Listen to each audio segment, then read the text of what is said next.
வணக்கம். எஸ்ஐஆர் பற்றி உங்கள் எல்லா சந்தேகங்களுக்கும் பதில் வந்து இந்த ஒரு வீடியோவில் உங்களுக்கு கிடைக்கும். எஸ்ஐஆர் வாக்காளர் பட்டியல் குறித்து தெரிந்து கொள்ள வேண்டிய முக்கியமான அம்சங்கள் என்னென்ன அப்படிங்கிறத இந்த வீடியோவை முழுசாக பார்த்து நீங்கள் வந்து தெரிஞ்சுக்கோங்க. இந்த எஸ்ஐஆர் வாக்காளர் வந்து செய்ய வேண்டியது என்ன அப்படிங்கிறத பற்றி தான் இப்போ நம்ம பார்க்க போகிறோம். இந்த எஸ்ஐஆருடைய நடைமுறைகள் என்ன அப்படின்னு வந்து பார்த்தோம்னா, வாக்காளரின் பெயர், வாக்காளர் அடையாள அட்டை எண், புகைப்படம் உள்ளிட்ட விவரங்கள் வந்து வாக்குச்சாவடி அலுவலர்கள் வீடுதோறும் வந்து கொடுப்பாங்க. இதுதான் வந்து ஃபர்ஸ்ட். நெக்ஸ்ட், அச்சிடப்பட்ட வாக்காளர் படிவங்களை வாக்காளர் என்ன செய்ய வேண்டும் அப்படிங்கிற அந்த கொஸ்டின். வாக்குச்சாவடி அலுவலர் தரும் படிவங்களில் கேட்கப்பட்டுள்ள கேள்விகளை பூர்த்தி செய்து தர வேண்டும். இதுதான் வந்து ஒரு வாக்காளர்கள் செய்ய வேண்டிய ஒரு விஷயமா வந்து பார்க்கப்படுது. நெக்ஸ்ட், வாக்காளர் ஆவணங்கள் எதையாவது தர வேண்டுமா, வாக்காளர்கள் ஆவணங்கள் எதையாவது நம்ம கொடுக்கணுமா அப்படிங்கிற ஒரு கொஸ்டின். அதுக்கான ஆன்சர் என்னன்னு பார்த்தீங்கன்னா, வாக்காளர் எந்த ஆவணங்களையும் தர வேண்டாம். வாக்காளர் விரும்பினால் சமீபத்திய புகைப்படத்தை வந்து கொடுக்கலாம் அப்படிங்கிறாங்க. ஏன்னா ஓட்டர் ஐடியில் வந்து பழைய ஃபோட்டோஸ் இருக்கும் இல்லையா, அந்த ஃபோட்டோஸ் வேணாம், நான் வேறு ஃபோட்டோஸ் கொடுக்கணும்னு விருப்பப்படுறேன் அப்படின்னா அந்த ஃபோட்டோஸ் வேணால் நீங்கள் வந்து கொடுக்கலாம். அதை தவிர்த்து நீங்கள் வேறு எந்த ஆவணங்களையும் நீங்கள் வழங்க தேவையில்லை அப்படிங்கிற மாதிரி நமக்கு சொல்லியிருக்காங்க. நெக்ஸ்ட் கொஸ்டின், பூர்த்தி செய்யப்பட்ட வாக்காளர் படிவங்களை என்ன செய்ய வேண்டும் அப்படிங்கிற இந்த கொஸ்டினுக்கான ஆன்சர் பார்த்தீங்கன்னா, வாக்குச்சாவடி அலுவலர் தரும் படிவங்களில் ஒன்றை பூர்த்தி செய்து அவரிடமே திரும்பி தர வேண்டும். அதற்கான ஒப்புகையையும் அவர் வழங்குவார் அப்படின்னு சொல்லியிருக்காங்க. ஸோ 2 காப்பி இருக்கும். ஒரு காப்பி வந்து நீங்கள் என்ன பண்ணணும்னா அந்த அலுவலர்கிட்ட கொடுத்துடணும். இன்னொரு காப்பி வந்து வாக்காளராகிய நம்ம கையில் இருக்கணும். வாக்குச்சாவடி அலுவலர் எத்தனை முறை வீடுகளுக்கு வருவார் அப்படிங்கிற இன்னொரு கொஸ்டின். அதுக்கான ஆன்சர், வாக்குச்சாவடி அலுவலர் பார்த்தீங்கன்னா ஒவ்வொரு வீட்டுக்குமே வந்து 3 முறை வந்து வருவாங்க. ஸோ ஃபர்ஸ்ட் டைம் வரும்போது நீங்கள் வந்து சப்போஸ் வீட்டில் இல்லை அப்படிங்கிற பட்சத்தில் என்ன பண்ணுறாங்கன்னா, செகண்ட் டைம் வரும்போது உங்களுக்கான அந்த அப்ளிகேஷனை வந்து கொடுப்பாங்க. ஸோ எஸ்ஐஆர் ஃபார்ம் வந்து ஃபஸ்ட்டு உங்களுக்கு கொடுக்கப்படும். அப்படி இல்லைனா வந்து செகண்ட் டைம் வரும்போது கொடுப்பாங்க.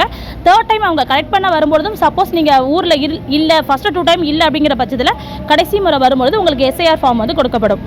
அலுவலர் வந்து வீட்டுக்கு வராங்க, பட் ஆனால் வீட்டுக்கு வர டைமில் நாங்கள் வீட்டில் இல்லை அப்படிங்கும்போது நாங்கள் எப்படி அப்ளை பண்ணிக்கிறதுங்கிற ஒரு கொஸ்டினுக்கு ஆன்லைன் மூலமாக பார்த்தீங்கன்னா வாக்காளர் விவர படிவங்களை நீங்கள் வந்து நிரப்பலாம் அப்படின்னு சொல்லியிருக்காங்க. அதுக்கான வெப்சைட் வந்து voter.eci.government.in அப்படிங்கிற இந்த இணையதளம் வாயிலாக நீங்கள் என்ன பண்ணலாம்னா, உங்களுக்கான விண்ணப்ப படிவத்தை நீங்கள் டவுன்லோட் பண்ணிவிட்டு அதை நீங்கள் பூர்த்தி பண்ணி அதிலேயே நீங்கள் வந்து அப்லோட் பண்ணிடலாம்னு சொல்லியிருக்காங்க.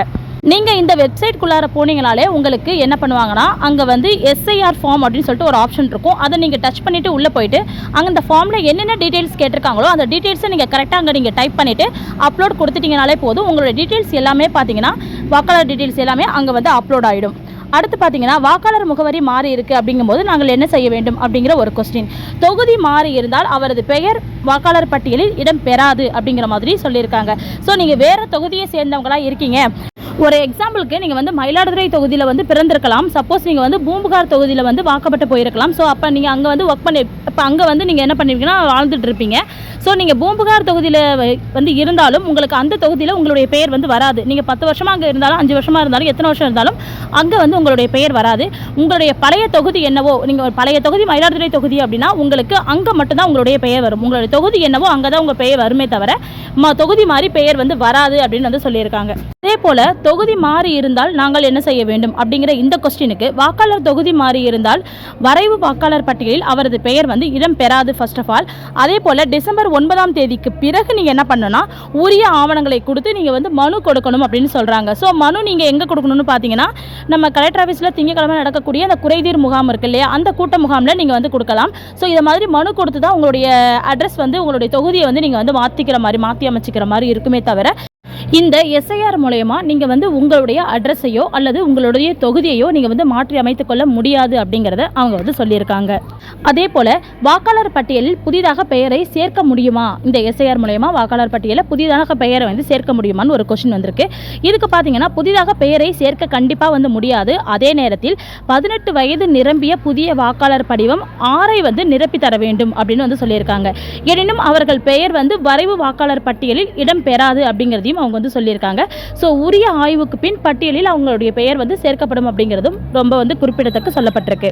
ஸோ இது வந்து நீங்கள் உங்கள்கிட்ட இருக்கிற இது வரைக்கும் இருக்கக்கூடிய டவுட் எல்லாமே வந்து உங்களுக்கு இதில் வந்து கிளியராக இருக்கும்னு நான் நம்புகிறேன். சப்போஸ் இது தவிர்த்து உங்களுக்கு வேறு ஏதாவது டவுட் சந்தேகங்கள் இருக்குது அப்படின்னா கண்டிப்பாக வந்து கமெண்ட்டில் கேளுங்க, அதுக்கு நான் வந்து ரிப்ளை பண்ணுறேன்.